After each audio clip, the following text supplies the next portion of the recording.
Hello friends, welcome to Kosar classes. आज की इस वीडियो में हम बात करेंगे NIOS 12th क्लास इंग्लिश के बारे में।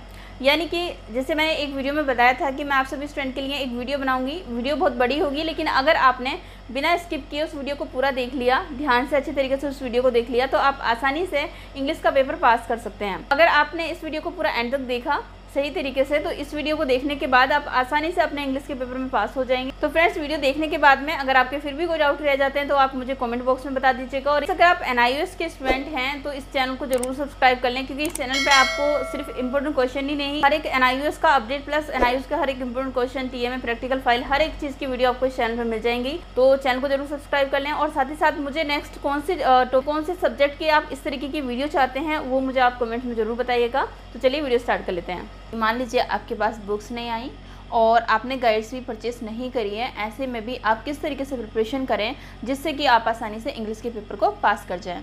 तो आज की इस वीडियो को आप एंड तक देखिएगा। आपने सही से प्रॉपर तरीके से अगर आपने ये वीडियो देख ली तो आप आराम से 100% यहाँ पर पास हो जाएंगे।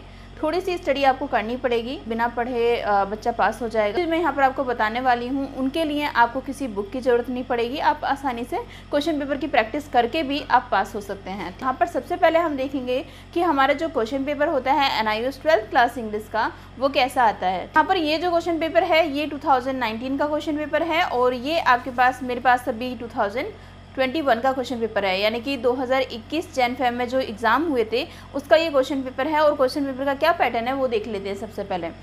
सबसे पहले तो ये है कि आपका ये 100 मार्क्स का आता है। ठीक है, कितने मार्क्स का आएगा ये 100 मार्क्स का आएगा।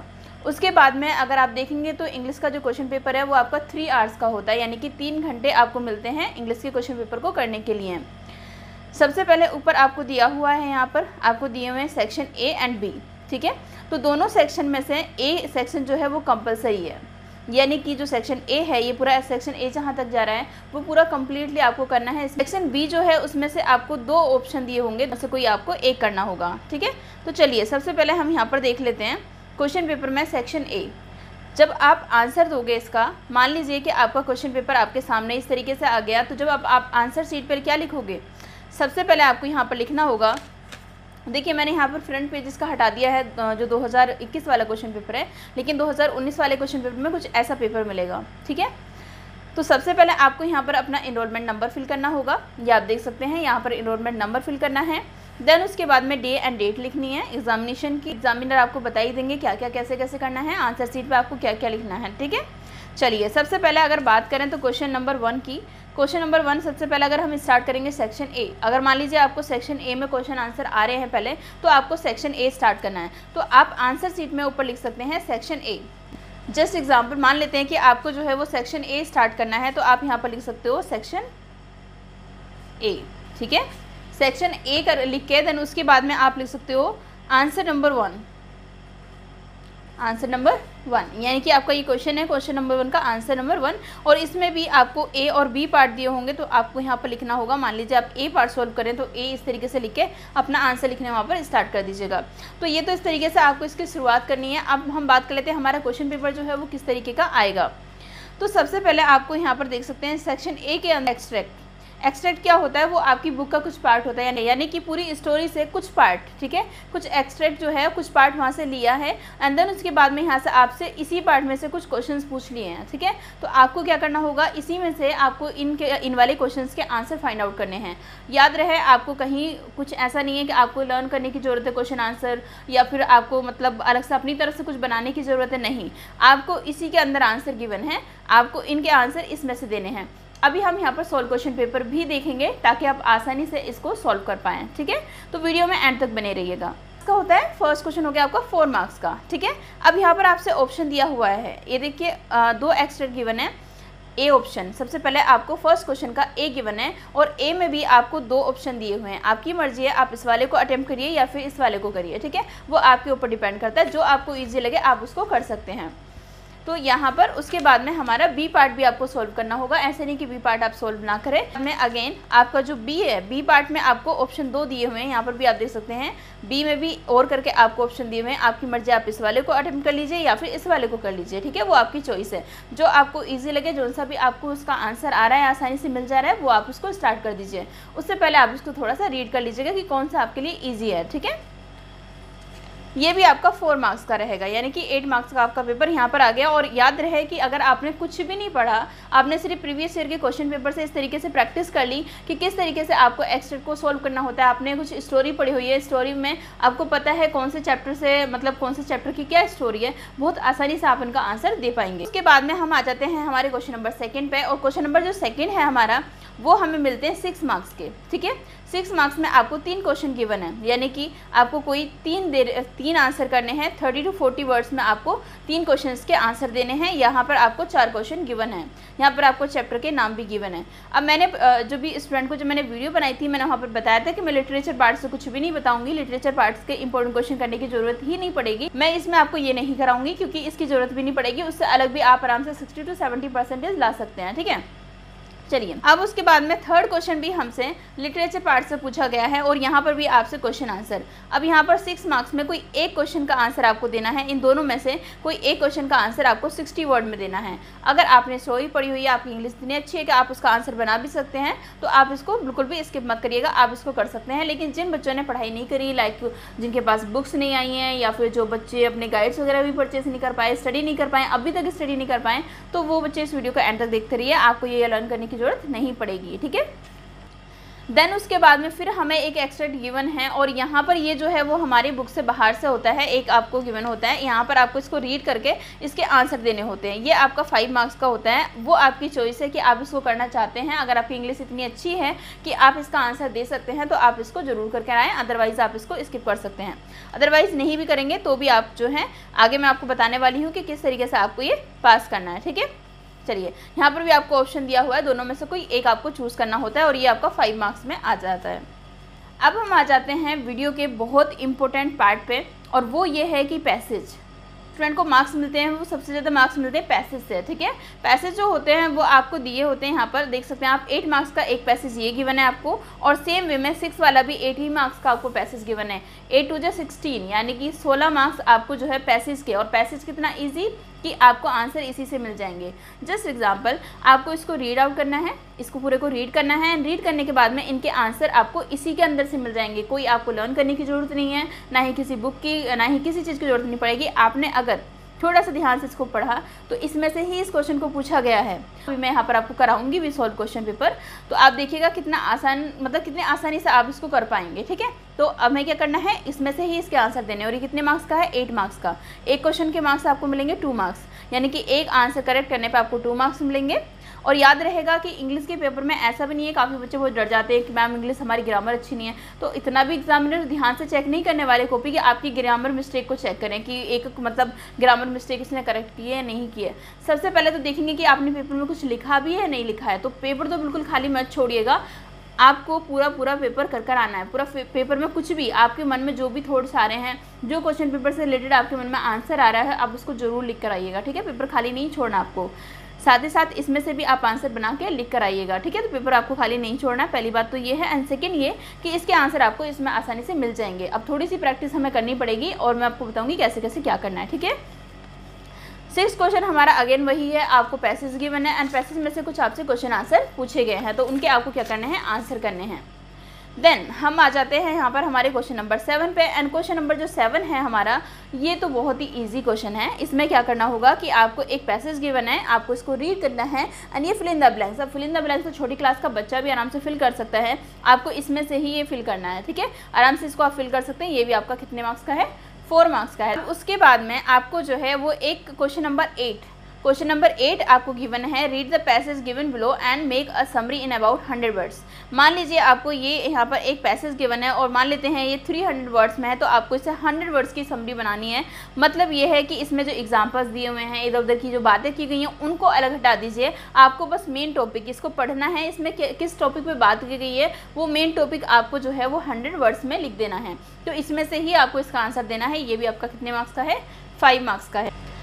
अब हम आ जाते हैं हमारे क्वेश्चन नंबर 9 पे, और क्वेश्चन नंबर 9 है हमारा, यहाँ पर आपको एक्टिव पैसिव वॉइस से क्वेश्चन पूछा जाएगा, और 3 मार्क्स का। देखिए कई बार होता है प्रीपोजिशंस भी पूछ लिए जाते हैं, लेकिन इस बार जो पूछे जाएंगे वो एक्टिव पैसिव वॉइस पूछे जाएंगे, और ये बहुत आसान है करना। इनको कैसे करना है वो भी मैं आपको बताऊंगी। ठीक है, वैसे तो इसकी वीडियोस मेरे चैनल पे आपको मिल जाएंगी, लिंक भी आपको डिस्क्रिप्शन बॉक्स में मिल जाएगा, जहाँ पर मैंने एक्टिव पैसिव वॉइस कराए हैं, टेंसेस कराए हैं, ग्रामर के कुछ पार्ट्स कराए हैं, सब्जेक्ट वर्ब एग्रीमेंट वगैरह, तो उनको भी आप देख लीजिएगा, आपके लिए बहुत ज़्यादा हेल्पफुल रहेंगी। ठीक है, अब हमारा क्वेश्चन है question number 10 and question number 10 हमारा 4 मार्क्स का है। हमें यहाँ पर दिया हुआ है एक पैराग्राफ और पैराग्राफ में कुछ फिल इन द ब्लैंक्स दिए हुए हैं। अब यहाँ पर हमें लिखना है appropriate forms of the verb, यानी कि वर्ब की करेक्ट फॉर्म हमें यहाँ पर लिखनी है जो कि हमारे सब्जेक्ट के अकॉर्डिंग सुइटेबल हो। ठीक है, जो हमारे सब्जेक्ट के अकॉर्डिंग, यानी सब्जेक्ट वर्ब एग्रीमेंट मतलब कौन से सब्जेक्ट के साथ कौन सी वर्ब लगेगी वो चीज़ हमें यहाँ पर लगानी है। उसके लिए हमें थोड़ा सा देखना होगा इसको। ठीक है, तो इसको भी मैं अभी आगे कराऊंगी, बट फिलहाल हम देख रहे हैं कि हमारा क्वेश्चन पेपर कैसा आता है, ताकि हमें ये पता रहे कम से कम कि हमारा पेपर कैसा आएगा और हमें क्या क्या करने की ज़रूरत है, क्या क्या नहीं करने की ज़रूरत है। ठीक है, फिर हमारा क्वेश्चन नंबर 11 है। क्वेश्चन नंबर 11 आपका 4 मार्क्स का है। यहाँ पर आपसे कंजक्शंस पूछे जा रहे हैं, यानी कि कनेक्टर्स, जैसे कि बिकॉज, इफ़, व्हेन, हु। ठीक है, ये आपके कनेक्टर्स होते हैं, यानी कि 2 सेंटेंस को ये कनेक्ट कर देते हैं। ठीक है, तो यहाँ पर ये भी आपका 4 मार्क्स में आपसे पूछा जाएगा, ये भी आपको मैं कराऊंगी। बट अगर बात करें हम क्वेश्चन नंबर 12 की, तो ये हमारा इनडायरेक्ट स्पीच है, मतलब डायरेक्ट से इनडायरेक्ट वे में आपको कैसे बात करनी है, करें आपस में वो डायरेक्ट हो जाएगी। इनडायरेक्ट मतलब कोई पर्सन आपको किसी दूसरे की बात आके बता रहा है, वो इनडायरेक्ट हो जाएगी। तो ये वाला जो है थोड़ा लेंथी है, 4 मार्क्स में है, इसको मैं नहीं कराऊंगी क्योंकि इसके चक्कर में हमें लास्ट टाइम में इसको नहीं करना, बट आने वाले टाइम में जो है वो मैं यहाँ पर बताऊंगी कि किस तरीके से आपको इनको करना है, ताकि मैं पूरा यहाँ पर ये करा सकूँ। वीडियोस आ जाएंगी इसकी, तो आप उनको देखिएगा ज़रूर, बट फिलहाल आप चाहे तो इसको अभी छोड़ सकते हैं। ठीक है, और अगर आपको डायरेक्ट इनडायरेक्ट आते हैं अच्छे से, तब तो आप इसे आसानी से कर सकते हैं। फिर आपसे 5 मार्क्स में पैराग्राफ आ जाएगा लिखने के लिए, सिर्फ 100 वर्ड्स में। ठीक है, सिर्फ 100 वर्ड्स में आपको एक पैराग्राफ लिखना है। यहाँ पर आपसे कोई भी एक मतलब एक टॉपिक दे दिया जाएगा, आपको 3 टॉपिक गिवन होंगे, उनमें से आपको किसी एक टॉपिक पे 100 वर्ड्स में लिखना है। इन तीनों टॉपिक में से जो आपको अच्छा लगे, जिस टॉपिक पे आपको लग रहा है कि मैं 100 वर्ड्स में नहीं 50 वर्ड में कम से कम लिख सकता हूँ, तो वहाँ पर आप इसको ज़रूर लिख कर आएँ। ठीक है, ये भी आपका जो है आपको मार्क्स दिला सकता है। अगर आपको सेंटेंस वगैरह बनाने आते हैं तो आप आसानी से इसको बना सकते हैं आपके पैराग्राफ को। ठीक है, बस आपको पता होना चाहिए रियल लाइफ पे ही बेस होता है, ऐसा नहीं है कोई अलग से आपसे बुक से कुछ पूछ लिया जाएगा। ठीक है, फिर आ जाता है हमारा लेटर। आपको एक लेटर लिखने के लिए आएगा, या तो मान लीजिए आपको फॉर्मल लेटर लिखने के लिए आ जाएगा या फिर इनफॉर्मल लेटर लिखने के लिए आ जाएगा। ठीक है, फॉर्मल अगर इनफॉर्मल की बात करें तो देखिए यहाँ पर ये फ्रेंड को लेटर लिखने के लिए आया है, 5 मार्क्स में आ गया है। तो 2 ही तरीके के लेटर होते हैं, एक फॉर्मल एक इनफॉर्मल, दोनों के फॉर्मेट आपको याद होने चाहिए क्योंकि आप 12th क्लास में हैं। ठीक है, फिर हमारे पास आ जाता है क्वेश्चन नंबर 15। अब हमारे जो क्वेश्चन नंबर 15 है, ये क्वेश्चन नंबर कहता है कि इसमें आपको एक छोटा सा पैराग्राफ गिवन है और इस पैराग्राफ में बहुत सारी मिस्टेक की हुई हैं। ठीक है, इस पैराग्राफ में कई जगह पे मिस्टेक की गई हैं, जैसे कि यहाँ पर सबसे पहले प्ले दिया हुआ है, तब कि प्लेज होगा। ठीक है, तो यहाँ पर इस तरीके की और भी या तो मान लीजिए ग्रामर की मिस्टेक होगी या फिर यहाँ पर स्पेलिंग मिस्टेक ज़्यादा होती हैं, तो आपको इसको रीड करना है, वो जो एरर हैं उनको यहाँ लिखना है और करेक्ट उसके प्लेस पे क्या आएगा वो आपको यहाँ पर लिखना है। तो ये भी आपका एक 6 मार्क्स में अच्छा क्वेश्चन बन जाता है। ठीक है, फिर हम आ जाते हैं हमारे क्वेश्चन नंबर 16 पे, और क्वेश्चन नंबर 16 भी हमारा एक इम्पोर्टेंट है। यहाँ पर हमें पैसेज को रीड आउट करना है, ये वाला पैसेज जो गिवन है इसको रीड करना है। ये हमारा 4 मार्क्स का है। मेक नोट्स इन पॉइंट्स ओनली, पॉइंट्स में आपको नोट मेकिंग करनी है, यानी कि इंपॉर्टेंट हेडिंग्स देनी है। कोई भी चीज़ें, जैसे एग्जांपल हमारी बुक है तो हम नोट्स बनाते हैं। ठीक है, यानी कि जो मेन हेडिंग है किस बारे में हम बात करें, लाइक अगर मान लीजिए आपको टॉपिक दिया गया, किसी टॉपिक पे आपको बात की गई है, तो आप उसकी हेडिंग ऊपर लिख दीजिए, फिर उसके बारे में थोड़ा सा एक्सप्लेन कर दीजिए, उसके बारे में बता दीजिए। तो हेडिंग में हमें बात करनी है यहाँ पर, तो नोट मेकिंग का भी हम यहाँ पर अभी क्वेश्चन देखेंगे। ठीक है, अब फाइनली यानी कि सेक्शन ए से हमें सिर्फ और सिर्फ 16 क्वेश्चन पूछे जाते हैं और वो 16 सभी हमें अटेम्प्ट करने होते हैं। अब आ जाते हैं हमारे सेक्शन बी पे, और सेक्शन बी में हमें 2 ऑप्शन गिवन है, दोनों में से कोई एक करना है। याद रहे, दोनों में से एक करना है, दोनों नहीं करने। काफ़ी बच्चे गलती कर देते हैं कि एक क्वेश्चन तो उन्हें ऑप्शन ए का आ रहा है और एक क्वेश्चन उन्हें ऑप्शन बी का आ रहा है, तो वो बच्चे गलती से क्या कर देते हैं कि दोनों में से क्वेश्चन कर आते हैं, जिसकी वजह से उनके मार्क्स कट जाते हैं। ठीक है, और बच्चों को ये लगता है कि हम तो अच्छे से कर आए थे, हमने तो इतने मार्क्स का हमने पेपर किया था, इतने क्यों मिले। ठीक है, तो आप यहाँ पर थोड़ी सी गलती कर देते हैं। यहाँ पर आपको इस चीज़ का ध्यान रखना है कि या तो आप ऑप्शन ए को ही कर लीजिए बुक में से, या तो आप ऑप्शन बी को कर लीजिए। ठीक है, वो आपकी चॉइस है, आपको कौन सा ऑप्शन करना है, ए कर लीजिए, बी कर लीजिए, जो आपको ईजी लगे। मैं यहाँ पर सजेस्ट करूँगी कि आप ऑप्शन सेकंड कर लीजिए, यानी कि ऑप्शन सेकंड वाला कर लीजिए, फॉर ऑफिस यूज़ वाला। ठीक है, तो ये भी आपका काफ़ी ईजी रहता है, ये आप आराम से इसको कर सकते हैं, ठीक है। तो यहाँ से भी आपसे क्वेश्चन नंबर 17, 16 तक तो वहाँ हो गए थे। क्वेश्चन नंबर 17 में आपसे ये तो देखिए 15 मार्क्स का फिक्स है कि जो चैप्टर आपको दिए गए हैं वहाँ से आपसे इस तरीके से आ जाएगा। यहाँ पर आपको मैचिंग करनी है, तो हमें ऑप्शन बी को करने की ज़रूरत ही नहीं पड़ती है, बट फिर भी अगर आप करना चाहें अच्छे मतलब मार्क्स लेकर आने की ज़रूरत है आपको लगता है कि हमने बहुत अच्छे से प्रिपरेशन करी है, हमें अच्छे मार्क्स हम ला सकते हैं, तब आप इन सबको कर सकते हैं, ठीक है। फिर एक ईमेल लिखने के लिए आपको आ जाएगा, 2 मार्क्स में आ जाएगा। देन उसके बाद में ट्रू फॉल्स आ जाएंगे, 4 मार्क्स में आ जाएंगे। What is a memo, memo क्या है उसके बारे में आपसे पूछ लिया जाएगा, तो ये भी 2 मार्क्स में है। एंड फिर लास्ट में 4 मार्क्स का आपको write a letter to manager, आपको मैनेजर को लेटर लिखने के लिए आ जाएगा। यहाँ पर है कि requesting him to stop payment of a cheque issued by you, यानी कि आपने कोई चेक इशू किया था, उसकी पेमेंट आपको रोकनी है, तो उसके लिए आपको एक लेटर लिखना है मैनेजर को। मैनेजर को लेटर कैसे लिखना होता है, अगर आपको लेटर लिखना आ जाता है तो आप आराम से इसको भी लिख देंगे, तो आप आराम से इसको 4 मार्क्स का कर सकते हैं। अब हम बात कर लेते हैं कि सिर्फ पास होने के लिए, यानी कि इंग्लिश में सिर्फ पास होने के लिए हमें क्या क्या पढ़ने की ज़रूरत है और उसको हम बिना बुक के भी कैसे प्रिपेयर कर सकते हैं, ठीक है। सबसे पहले मैंने आपको बताया अभी क्वेश्चन पेपर के अंदर कि आपसे पैसेज पूछे जाते हैं, ठीक है। क्वेश्चन पेपर के अंदर हमने देखे थे कि आपसे पैसेज पूछे जाते हैं 2, यानी कि ये 16 मार्क्स के आपके पैसेज आ जाते हैं। एक 8 मार्क्स का होगा, एक 8 मार्क्स का होगा, यानी कि 2 होंगे आपके पैसेज। कितने मार्क्स के? 16 मार्क्स के। एक ये हो गया 8 मार्क्स का पैसेज आपसे पूछा गया है। देन उसके बाद में यहाँ पर आप देख सकते हैं 2 to 4, ये इस तरीके से 8, ठीक है ये। एंड फिर अगेन आपसे एक क्वेश्चन पूछा जाएगा, एक और पैसेज पूछा जाएगा, जो कि वो भी कितने मार्क्स का होगा आपका? 8 मार्क्स का होगा। तो ये 16 मार्क्स के तो आपके पैसेज हो गए। अब आप आराम से सिर्फ आपको इनको रीड करना है, और जो ये क्वेश्चन पूछे गए हैं वो इसी पैराग्राफ से पूछे गए हैं, तो आप इसका आसानी से आंसर दे पाएंगे, ठीक है। तो उसके बाद में हमारे आ जाते हैं क्वेश्चन नंबर 3, एंड ये टॉपिक है हमारा 3, एक्टिव पैसिव वॉइस। तो आपको एक्टिव पैसिव वॉइस तो सबसे इजी है, बस थोड़ा सा आपको पढ़ने की ज़रूरत है कि किस तरीके से आपको आंसर इसका करना है, ठीक है। ये भी आपका 3 मार्क्स का है, तो ये भी आपका एक इम्पोर्टेंट है। ये भी मैंने बताया कि अगर आप इसको थोड़ा सा पढ़ लेते हैं तो आप आसानी से इंग्लिश के पेपर को बिना बुक यानी कि इतने सारे चैप्टर्स को बिना करे आप आसानी से पास हो पाएंगे, ठीक है। उसके बाद में हमारा एक लेटर है, तो देखो लेटर राइटिंग तो आपको आनी चाहिए, 5 मार्क्स में ये आपसे पूछा जाता है। लेटर लिखना आपको आना चाहिए, आपको फॉर्मल लेटर भी लिखना आना चाहिए और इनफॉर्मल लेटर भी लिखना आना चाहिए, ठीक है। फिर हमने बात की थी स्टेटमेंट यानी कि फिल इन द ब्लैंक्स की, जस्ट एग्जांपल। फिर आपको एक स्टेटमेंट इस तरीके से, यानी कि एक पैसेज आपको गिवन होगा, उसमें से आपसे आंसर पूछे होंगे, तो ये भी आपका क्या आएगा 4 मार्क्स का यहाँ से ये पूछ लिया जाएगा, ठीक है। तो 4 मार्क्स के इस तरीके से ये फिल इन द ब्लैंक्स भी आप बहुत आसानी से कर सकते हो। इससे भी आपको कुछ ज़्यादा पढ़ने की, कुछ लर्न करने की ज़रूरत नहीं है। फिर समरी आ जाती है। समरी भी यानी कि आपको एक पैराग्राफ गिवन होगा और उस पैराग्राफ में से आपसे पूछा जाएगा कि आपको इसकी समरी बनानी है। लाइक जो आपको पैराग्राफ दिया है उस पैराग्राफ में से ही आपको जो है शॉर्ट में, यानी कि जो चीज़ इंपॉर्टेंट है उसको लिख दीजिए, और जो चीज़ इंपॉर्टेंट नहीं है, जो बार बार एग्जाम्पल रिपीट किए जा रहे हैं, ठीक है, तो उनको आपको यहाँ से हटा देना है। दैट्स इट, वही समरी आपको लिखनी है। 5 मार्क्स इसके हो गए। देन पैसेज करेक्शन, यानी कि आपको एक पैसेज गिवन होगा, उसमें आपको एक करेक्शन करनी होगी, ठीक है। यहाँ पर आप देख सकते हैं, कि एक पैसेज आपको गिवन है यहाँ पर 6 मार्क्स का। यहाँ से आपको इसमें से एक छोटा सा पैसेज गिवन है, उसमें से आपको जो एरर्स हैं उनको फाइंड आउट करना है एंड फिर उनको करेक्ट करके लिखना है। तो ये भी आपका 6 मार्क्स का है।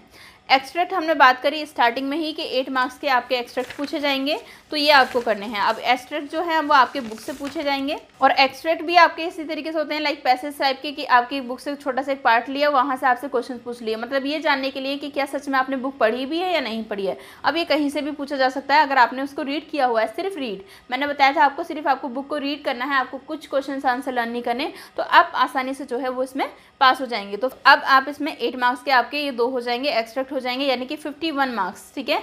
51 मार्क्स प्लस आपके 20 मार्क्स के टीएमए इंग्लिश में, यानी कि आप आराम से 71 या 70 के अराउंड आपके जो है वो आप प्रिपेयर कर लोगे। इसमें से मान लीजिए आपके 60 मार्क्स भी आ गए, आपने अच्छे से इसको प्रिपेयर कर लिया, तो आपको नहीं तो बुक की ज़रूरत पड़ी, और आपने लास्ट टाइम में अगर इतना प्रिपेयर कर लिया तो इतने में भी आपके 60 मार्क्स बहुत आसानी से आ सकते हैं, मार्क्स कटने के बाद भी, ठीक है। बस आप इनको सिर्फ इन टॉपिक्स को बहुत अच्छे से प्रिपेयर कर लीजिएगा, ठीक है। चलिए यहाँ पर अब हम देख लेते हैं क्वेश्चन पेपर देख लेते हैं यहाँ पर कि किस तरीके से इसको सॉल्व किया जाता है, कैसे इसको हम रीड आउट कर लेते हैं कि her name was Sulekha, but since her childhood everyone had been calling her Bholi and the simpleton. She was the 4th daughter of नंबरदार Ramlal. When she was 10 months old, she had fallen off the coat on her head and perhaps it had damaged some part of her brain. That was why she remained a backward child and came to be known as Bholi the Simpleton.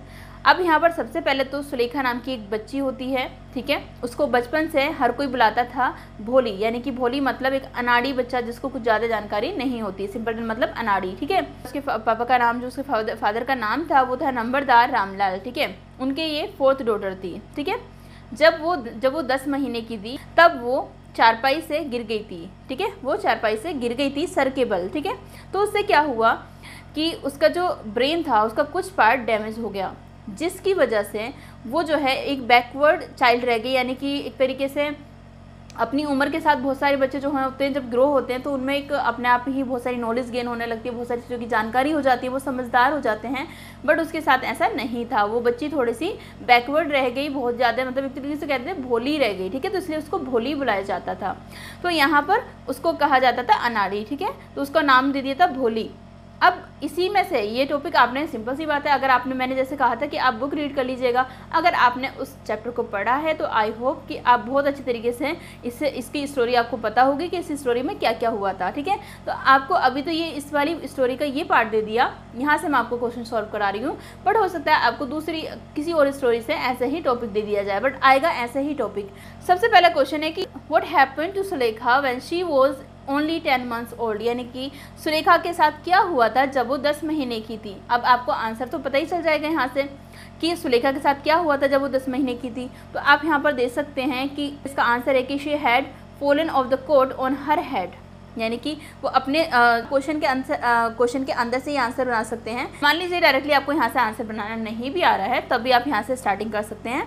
ये question पूछा जा रहा है, आप लिख सकते हैं Sulekha when she was only 10 months old, यानी कि वैन सुलेखा। अब आपको आंसर दे रहे हो तो आप बोलोगे वैन, यानी कि जब, ठीक है। तो वैन सुलेखा, ठीक है, when Sulekha was 10 months old, जब सुलेखा 10 महीने की थी। She had fallen off the cot on her head, यानी कि वो कहाँ से गिर गई थी, चारपाई से गिर गई थी अपने सर के बल, ठीक है। यहाँ पर इसका आंसर यहीं से आपको मिल जाएगा, क्लियर है। चलिए 1 मार्क्स यहाँ से आपका हुआ।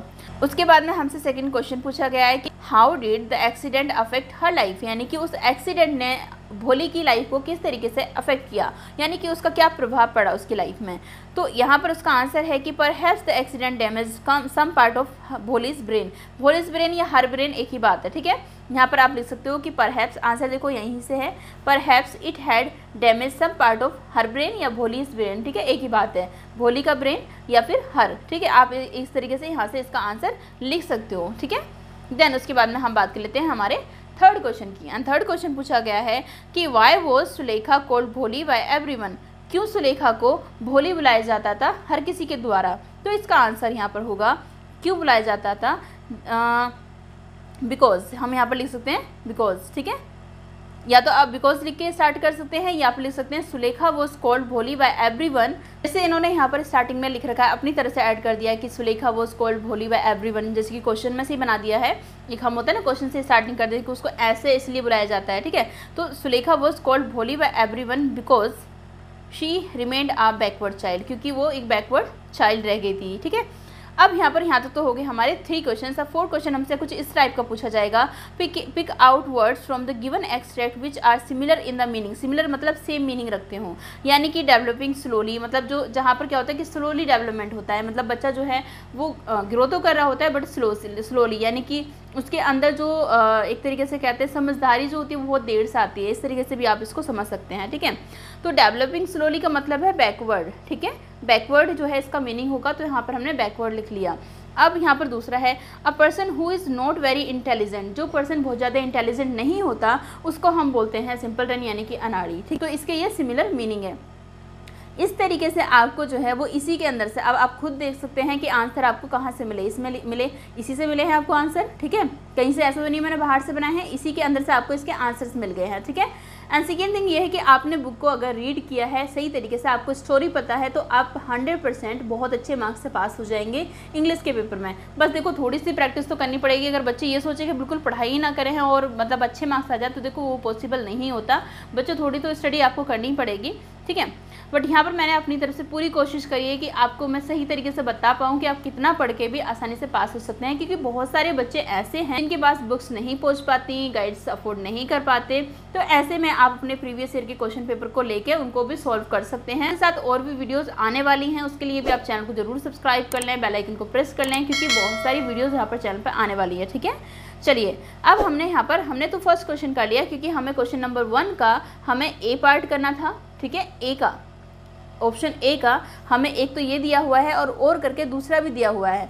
आपको जो इजी लगे, जो चैप्टर आपने रीड किया हो आप उसको कर लीजिएगा, या तो आप भोली वाला कर लीजिएगा या फिर आप इस वाले को कर लीजिएगा। ठीक है, दोनों ही आपकी बुक से पूछे गए हैं। तो मैंने यहाँ पर फर्स्ट वाला आपको सोल्व करा दिया। आप यहाँ से इसके स्क्रीनशॉट लेके इसकी प्रैक्टिस भी कर सकते हैं। ठीक है, चलिए अब हम चल लेते हैं क्वेश्चन नंबर 1 के बी पार्ट पे। ठीक है, ये भी हमारा 4 मार्क्स का है, वो भी हमारा 4 मार्क्स का ही होगा। ठीक है, यहाँ पर देखिए हमारा जो क्वेश्चन नंबर 2 यानी कि बी है, क्वेश्चन नंबर 1 का जो बी पार्ट है वो एक क्वेश्चन आपका ये गिवन है और करके एक क्वेश्चन आपका ये गिवन है। तो मतलब यहाँ पर आपको दोनों में से कोई एक करना है। मैं करूँगी यहाँ पर बी पार्ट का सेकेंड वाला ऑप्शन। ठीक है, तो यहाँ पर दिया हुआ है कि पापा once I ask my grandmother how she got to be so wise. मतलब पापा मैंने एक बार दादी से पूछा कि वो इतनी समझदार कैसे हैं। Do you know what she said, क्या आपको पता है कि उन्होंने क्या कहा। बाय लिविंग एंड एक्सपीरियंसिंग, मतलब जी के और एक तरीके से क्या बोलते हैं, जी के और एक्सपीरियंस लेके वो उन्होंने इतनी वो समझदार हुई हैं, यानी कि जीने से, ज़िंदगी को जीने से और साथ ही साथ एक्सपीरियंस के साथ में वो इतनी समझदार है। यहाँ पर हमने ये पहला पैराग्राफ पढ़ा। अब उसके बाद में हम देखते हैं हमसे क्वेश्चन क्या पूछा जा रहा है। ठीक है, क्वेश्चन में पूछा जा रहा है कि what did the writer want his grandmother to tell him, what was her reply. यानी कि जो राइटर था जिसने ये लिखा है वो क्या चाहता था, अपनी दादी से क्या पूछना चाहता था, और साथ ही साथ उसकी दादी का क्या रिप्लाई था। तो आपका आंसर होगा कि राइटर ने पूछा कि वो इतनी ज़्यादा मतलब समझदार कैसे थी, how she got to be so wise. ठीक है, तो उसका आंसर होगा the writer wanted his grandmother. आपको यहीं से लिखना स्टार्ट कर देना है, यानी कि आप इसमें से ही थोड़ा क्वेश्चन को बड़ा बना देंगे। यहाँ से यहाँ लिखोगे द राइटर वॉन्टेड, क्योंकि वो चाहता था, यानी कि पास्ट की बात हो रही है। The writer wanted his grandmother to tell him, यहीं से है देखो आंसर। अब देखो टू टेल हिम, ये भी नहीं लिखोगे तो भी चल जाएगा, आप डायरेक्टली भी यहाँ से भी आंसर लिख सकते हो। How she got to be so wise, her answer was by living and experiencing. इतना भी लिख दोगे तो भी चलेगा। याद रखिएगा, आपको जरूरी नहीं है कि यहाँ तक आप जो ये लाइन ऐड की गई है इसको आप ऐड करो। ठीक है, वो आपके ऊपर चॉइस है कि आप इसको अगर ऐड करना चाहते हो, मतलब थोड़ा सा बड़ा बनाना चाहो क्वेश्चन को और सही तरीके से इसको अपनी, कि आपको भी इतना मतलब पता है कि किस तरीके से आपको आंसर बनाना है, तो आप यहाँ पर लिख सकते हो the writer wanted his grandmother to tell him how she got to be so wise, how she got to be so wise. वो इतनी समझदार क्यों थी। और दादी का आंसर क्या था, her answer was living and experiencing. मतलब उनका जो रिप्लाई था वो ये था कि वो ज़िंदगी को जी के और एक्सपीरियंस लेके, यानी कि अनुभव के साथ में वो इतनी समझदार हैं, यानी कि उनसे कोई भी क्वेश्चन पूछो उनके पास जो है उसका आंसर होता है। ठीक है, तो यहाँ पर इसका आंसर हो गया। चलिए हम हमारा नेक्स्ट क्वेश्चन देख लेते हैं। What was the question that the writer had asked his father.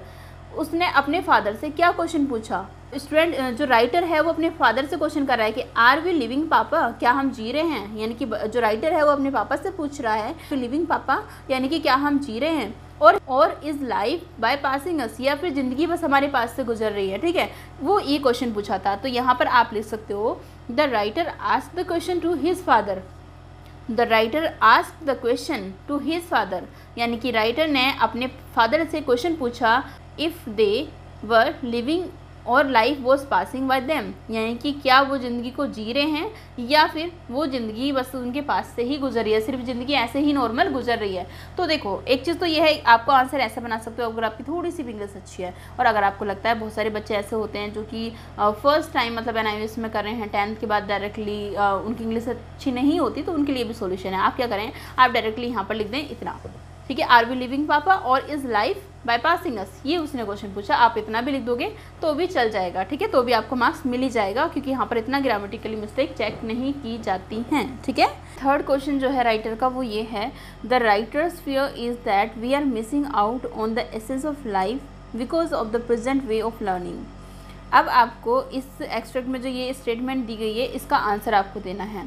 तो राइटर कह रहा है कि अगर मैं न्यूटन से फेस टू फेस भी मिला होता तो I would fail to recognise him, यानी कि मैं उनको पहचान नहीं पाता। ठीक है, so busy I am learning about him, जितनी जल्दी मैं जितने बिजी लाइफ में उनके बारे में पढ़ रहा हूँ या फिर सीख रहा हूँ। ठीक है, यहाँ पर आंसर आप चाहे तो इसको भी लिख सकते हैं इस तरीके से, यहाँ पर जो एग्जाम्पल उसने बताया है, और साथ ही साथ आप यहाँ पर इस तरीके से बना सकते हैं कि we are going away from the reality of life, हम लाइफ की जो रियलिटी है, जो रियलिटी ऑफ लाइफ उससे हम दूर जा रहे हैं। And the writer thinks that we must learn everything by knowing the true facts logically, यानी कि हमको जो सीखना चाहिए, जो भी चीज़ हम सीख रहे हैं उसको हमें जानना चाहिए फैक्ट्स के साथ, यानी कि कोई भी चीज़ हम अगर सीख रहे हैं तो उसको हमें फैक्ट्स लॉजिकली, जो कि ऐसे नहीं कि कुछ भी हमने मान लिया और हमने मतलब लर्न कर लिया, ऐसा नहीं, लॉजिकली हमें हर चीज़ को ना जान के तब पढ़ना चाहिए। ठीक है, तो ये इसका जो राइटर है वो ये कहना चाह रहा है उसको। अब हमें 2 क्वेश्चन दिए हुए हैं कि ईजी टू सी और अंडरस्टैंड, आपको 2 वर्ड दिए हुए हैं, 2 यहाँ पर आपको सेंटेंस दिए हुए हैं, इनका जो सिमिलर वर्ड इस सेंटेंस में, इसमें पैराग्राफ में होगा उसका आपको आंसर देना है। तो हमारा जो 4th क्वेश्चन है वो है कि pick out words from the given extract which are similar. Again आपसे यहाँ पर सिमिलर ही क्वेश्चंस पूछे जा रहे हैं, तो यहाँ पर आपको इसके सिमिलर के वर्ड्स यानी कि आंसर देने हैं। तो ईजी टू सी और अंडरस्टैंड, ईजी टू सी और अंडरस्टैंड का मतलब है कि बाय लिविंग और एक्सपीरियंसिंग। ठीक है, एंड दूसरा हमारा है कि to know who somebody is, to know who somebody is यानी कि किसी को पहचानना, किसी को रिकग्नाइज़ करना। टू रिकग्नाइज़ मतलब जैसे कि होता है कि सामने कोई आ जाए तो हम बोलते हैं कि sorry I didn't recognise you, यानी कि माफ़ कीजिए मैंने आपको पहचाना नहीं। ठीक है, मैं आपको पहचान नहीं पाया। तो हु समबडी इज़ यानी कि वह कौन है उसको ये जानना, ये करना होता है रिकग्नाइज़ करना। तो आई होप कि आपको 2 क्वेश्चन बहुत अच्छे से समझ में आ गए कि कैसे हमें इसके आंसर करने हैं। ठीक है, अब हमारे एक्सट्रैक्ट हो गए 8 मार्क्स के, आपने एक्सट्रैक्ट कर लिए। अब उसके बाद में हम आ जाते हैं नेक्स्ट, हम जो है देखो उसके बाद के हम जो क्वेश्चन आंसर हैं वो आपकी बुक का पार्ट है, आपकी मर्जी, आप उनको लर्न करना चाहते हैं और भी अच्छे मार्क्स लाना चाहते हैं तो ला सकते हैं, बट मैं आपको सजेस्ट करूँगी जितना मैं आपको बता रही हूँ पहले आप उसको अच्छे से प्रिपेयर कर लीजिए, उसके बाद में अगर आपके पास टाइम बस तो आप उसको प्रिपेयर कर सकते हैं। मतलब आपके जो ये थ्योरी के क्वेश्चन, जो आपके क्वेश्चन हैं, लिटरेचर पार्ट है, ये आप अगर करना चाहते हैं तो आप इनको कर सकते हैं जब आपके पास मतलब आपको लगता है कि आप उसको कर सकते हैं। जो कि बुक से बाहर से है तो इसके लिए तो आपको इंग्लिश आनी जरूरी है थोड़ी सी, ताकि आप इनके आंसर्स बना पाएँ। तो इसको मैं यहाँ पर अभी नहीं करा रही क्योंकि बहुत सारे बच्चे ऐसे होते हैं जिनको ये बनाना नहीं आता। ठीक है, तो इसलिए आप यहाँ से इसके आंसर भी देख सकते हैं कैसे कैसे यहाँ पर इसके आंसर है, कितने वर्ड्स में आंसर आपको देने होते हैं, यहाँ से भी आप इसके एक आइडिया लगा सकते हैं। ठीक है, तो इस तरीके से हम चलिए हम हमारे नेक्स्ट क्वेश्चन को देख लेते हैं। बात कर लेते हैं हमारे क्वेश्चन नंबर 5 की, और क्वेश्चन नंबर 5 जो है वो है हमारा एक पैसेज है और इस पैसेज को आपको रीड करना है। देन आपसे यहाँ पर 4 क्वेश्चंस पूछे गए हैं एंड 4 के आपको आंसर देने हैं। तो कैसे इसके आंसर दोगे, कैसे आपको इसको रीड करना है, तो हमें इसे रीड करके टाइम वेस्ट अभी नहीं करना। अब हम देख लेते हैं सबसे पहले हमसे क्वेश्चन क्या पूछ रखा है। क्वेश्चन के आंसर क्वेश्चन में हमसे पूछ रखा है कि जो नीम है, हमसे यहाँ पर पूछा गया है कि familiar to most people for its medical properties, यानी कि जो नीम होता है उसमें मेडिकल प्रॉपर्टीज़ होती हैं। ठीक है, उसकी क्वालिटीज़, उसकी प्रॉपर्टीज़ के बारे में वो मेडिकल उसके अंदर प्रॉपर्टीज़ भी पाई जाती हैं, उन सब के बारे में यहाँ पर आपको ये दिया हुआ है। तो आपसे इससे ही रिलेटेड कुछ क्वेश्चंस पूछे गए हैं। तो सबसे पहला जो क्वेश्चन है आपसे पूछा जा रहा है कि नीम के फीचर्स के बारे में आप बताइए और साथ ही साथ what is it familiar for, यानी कि वो किस चीज़ के लिए फैमिलियर है, यानी कि जाना जाता है। तो वो मेडिकल के लिए जाना जाता है, स्टार्टिंग में दे रखा है। तो आप यहाँ से लेके यहाँ तक भी आंसर कर दोगे तो भी चल जाएगा। ठीक है, जिन बच्चों को नहीं बनाना आता आप वहाँ से लेके यहाँ तक भी आप इसको लिख सकते हो। तो सॉरी, आपको यहाँ से यहाँ तक यहाँ पर लिख सकते हो, तो ये भी आपका इसका आंसर चल जाएगा। ठीक है, आपको जरूरी नहीं कि आप अपनी तरफ से बनाओ, अगर नहीं बनाना आता तब भी आप यहाँ से यहाँ तक इसका आंसर लिख दीजिए, 100% आपको जो है वो मार्क्स मिल जाएंगे। ठीक है, लेकिन अगर आप इसमें कुछ ऐड करना चाहते हो तो जैसे कि हमने अभी पैसेज में देखा, आप यहाँ से इसमें बनाने स्टार्ट कर दीजिए। जैसे कि इन्होंने यहाँ पर क्वेश्चन बनाया हुआ है और लिखा इसी में से है। ठीक है, याद रहे लिखा इसी में से है, बस यहाँ पर से थोड़ा सा ये भी ऐड कर दिया है। ठीक है, आपको बताना है कि आपके जो नीम ट्री होता है उसकी जो छोटी छोटी पत्तियाँ होती हैं वो कैसी लगती हैं, यानी कि कैसी दिखती हैं।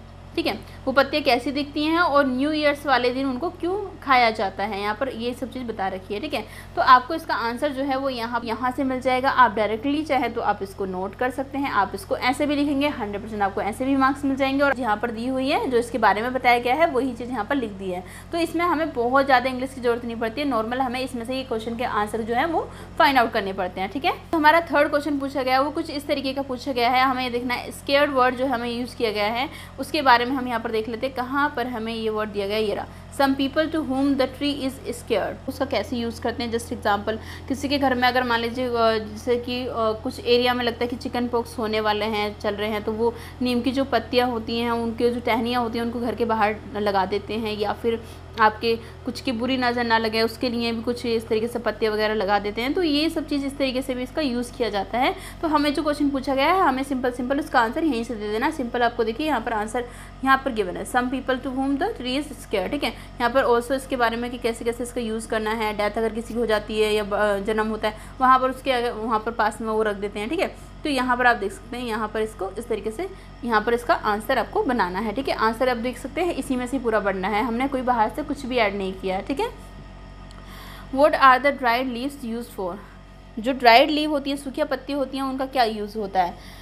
तो यहाँ पर भी इसका आंसर इसके बिल्कुल जस्ट बाद में ही है। तो हमसे क्वेश्चन पूछा गया है कि जो ड्राइड लीव होती हैं, जो सूखी पत्तियाँ होती हैं, उनका किस तरीके से यूज़ किया जाता है। तो उनको ड्रॉर्स में रख दिया जाता है या कपबोर्ड्स में रख दिया जाता है, ताकि कॉकरोच वगैरह इस तरीके के कीड़े जो हैं वो दूर रहें। ठीक है, ना आए। तो इस तरीके से नीम ट्री का यूज़ किया जाता है। अब आप देख सकते हैं आपका आंसर, आप आराम से यहाँ से इनको आंसर बना सकते हैं, और आपके जो है 8 मार्क्स आपके कितनी आसानी से हमने ये सॉल्व कर लिया। तो आप भी अगर 4-5 आपने इस तरीके के पैसेज की प्रैक्टिस कर ली, तो आपको तो बुक वैसे भी रीड करने की जरूरत नहीं पड़ेगी, आप आसानी से इसमें पास हो जाएंगे। ठीक है, तो आपको इन पैसेज की प्रैक्टिस करनी है। 8 मार्क्स बहुत होते हैं बच्चों को, 1 मार्क्स से बच्चों को फेल कर दिया जाता है, और आपको तो यहाँ पर पैसेज को रीड ही करना है, रीड करके आपको आंसर देना है। और आंसर भी देखिए कैसे इसमें से ही बन रहा है, हमने अपनी तरफ से कुछ भी नहीं ऐड ऑन किया। ठीक है, चलिए अब हम चलते हैं हमारे क्वेश्चन नंबर 6 पे, और जो कि हमारा अगेन 8 मार्क्स का पैसेज पूछा गया है। तो यहाँ पर हमसे क्या पूछा जा रहा है, तो हमें सबसे पहले दिया है कि what is the common notion about one's life at school, was it true about the writers experience. यानी कि एक नॉर्मल सबकी लाइफ में जैसा होता है, सबकी ज़िंदगी कुछ चीज़ कॉमन होती है सबके लिए। ठीक है, तो उसके बारे में बताया जाता है कि स्कूल लाइफ में कुछ चीज़ कॉमन होती है सबके साथ में, तो उसके बारे में आपको बताना है। क्या जो राइटर ये लिख रहा है उसकी लाइफ के साथ में ऐसा कुछ था, उसके एक्सपीरियंस के अकॉर्डिंग ऐसा था या नहीं था, ये आपको बताना है। तो it is commonly believe that the years at school are the most carefree and the happiest in a person's life. यानी कि हम माना जाता है कि एक तरीके से जब हमारी स्कूल वाली लाइफ होती है, हम केयर फ्री, बिल्कुल टेंशन फ्री रहते हैं और बहुत ज़्यादा खुश रहते हैं। ठीक है, तो ऐसा हम माना जाता है कि सबकी लाइफ ऐसी होती है। But this was not true of my time in modern school. ठीक है, तो जो राइटर है वो कह रहा है कि लेकिन मेरे साथ ऐसा नहीं था, मेरे स्कूल में मेरे साथ ऐसा नहीं था। आपको इसका आंसर यहीं से मिल गया कि सबसे पहले कॉमनली क्या चीज़ है कि सबकी लाइफ क्या होती है, खुशहाल होती है, बिल्कुल केयर फ्री होती है, बिल्कुल परवाह नहीं होती किसी चीज़ की। तो ये चीज़ हमें यहाँ पर लिख देनी है। यहाँ पर आप यहाँ से लिख सकते हो, the common notion about one's life at school is, ठीक है, इज़ दैट आगे यहाँ से लगा दो, is that the years at school are the most carefree and the happiest in a person's life. आपका आंसर यहाँ से यहाँ तक हो गया। ठीक है, ये आपको यहाँ से लेके यहाँ तक आपको उसको बनाना है। सिंपल, क्वेश्चन मार्क मत लगाइएगा। ठीक है, यहाँ पर कुछ बच्चों को नहीं पता होता, इसलिए मैं आपको बता रही हूँ, बहुत सारे बच्चों को पता होता है, तो बहुत अच्छी बात है। ठीक है, तो आपका यहाँ से इसका एक आंसर बन गया। बट अब नेक्स्ट अगर बात करें राइटर की, तो but it was not true about the writers time. लेकिन हमें यहाँ पर ऐसा सेम कॉपी नहीं कर देना जैसे कि लिख रखा है कि राइटर बोल रहा है कि this was not true of my time in modern school. तो वो अपने आप को बता रहे हैं, राइटर जो लिख रहे हैं वो बोल रहे हैं कि माई टाइम, तो आपको लिखना है कि हिम। ठीक है, या राइटर बोल सकते हो, राइटर्स टाइम। ठीक है, राइटर्स टाइम या हिम हिज टाइम। ठीक है, तो आप ऐसे लिख सकते हो, यहाँ पर लिख सकते हो कि but it was not true about the writers time.